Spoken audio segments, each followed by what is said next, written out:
بہت زیادہ ایسے مشکل حالات بھی آئے جہاں پہ میرے والدین اور میری اپنی جو وائف ہیں وہ بھی مجھے جو ہیں وہ سم ٹائم کوشچن پٹ کرنے لگ گئیں کہ چلیں آپ کسی کو تو بتاتے نہیں ہیں کہ جو بھی حالات چل رہے ہیں ہم تو ایک گھر میں رہتے ہیں ہمیں تو بتا دیں. سر اب ذرا تفصیل سے بتائیے کہ عمران ریاض کیس کتنا چیلنجنگ تھا. دیکھیں Imran Riaz case was one of the most difficult cases not for me as a lawyer. اکیلے کے لیے کوئی بھی وکیل ہوتا تو اس کے لیے یہ ایک انتہائی مشکل کیس ہے.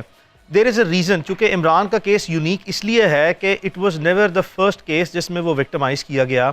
ایک سال پہلے سے عمران کو 23 کیسز میں فیبریکیٹڈ کیسز میں جس کی جو پینلٹی ہے وہ ڈیتھ پینلٹی ہے اس میں انوالو کیا گیا اور وہ پاکستان کے 3 مختلف صوبوں میں کیا گیا اور اللہ تعالیٰ نے مہربانی کی اور اس میں تمام عدالتوں سے اس کو انصاف ملا اور وہ کیسز سارے ختم ہوئے.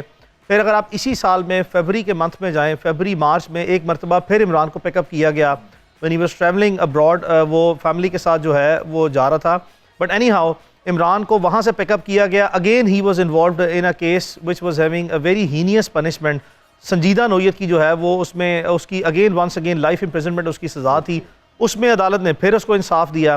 تو اس کی ایک ہسٹری جو ہے وہ ڈیولپ ہو گئی اینڈ سبسیکوینٹلی پھر آپ نے یہ دیکھا کہ اس بار جب عمران کو پک اپ کیا گیا تو اس کو انیشلی چونکہ وہ ایئرپورٹ سے پک اپ ہوا ایک پبلک پلیس تھا. اس کے بعد سبسیکوینٹلی اس کو سیالکوٹ جیل میں ڈیٹین کیا گیا. انلیگل ڈیٹینشن کا اس کا آرڈر نکالا گیا اینڈ سبسیکوینٹلی اس کو لیگل فریم ورک سے ہی باہر لے جایا گیا.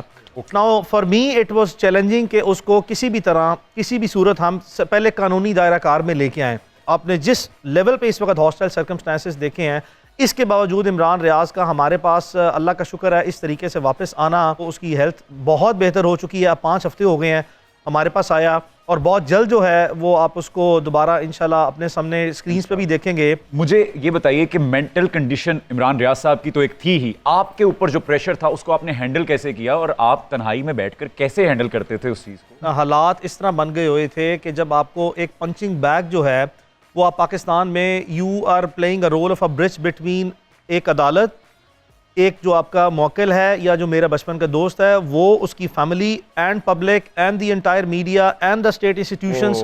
بہت زیادہ ایسے مشکل حالات بھی آئے جہاں پہ میرے والدین اور میری اپنی جو وائف ہیں وہ بھی مجھے جو ہیں وہ سم ٹائم کوشچن پٹ کرنے لگ گئیں کہ چلیں آپ کسی کو تو بتاتے نہیں ہیں کہ جو بھی حالات چل رہے ہیں ہم تو ایک گھر میں رہتے ہیں ہمیں تو بتا دیں. And I was even looking at their face کہ اچھا شاید میری اپنی فیملی اور میرے گھر والے بھی جو ہیں وہ ایکسپیکٹ کر رہے ہیں کہ میں بھی ان سے شاید کوئی بات چھپا رہا ہوں یا میں انہیں بات نہیں بتا رہا. تو آپ کا جو پروفیشنل کیلیبر ہے اس کا جو ہائیسٹ ٹیسٹ ہے اس کا مجھے سامنا کرنا پڑا ہے اس کیس میں. لیکن اللہ تعالیٰ نے جو صبر استقامت اور برداشت دی ہے اس کی وجہ سے ہی جو ہے وہ اللہ تعالیٰ نے اس کیس میں ایک اچھی کامیابی سے ہمکنار کیا ہے اور آج عمران جو ہے وہ ہمارے پاس ہے.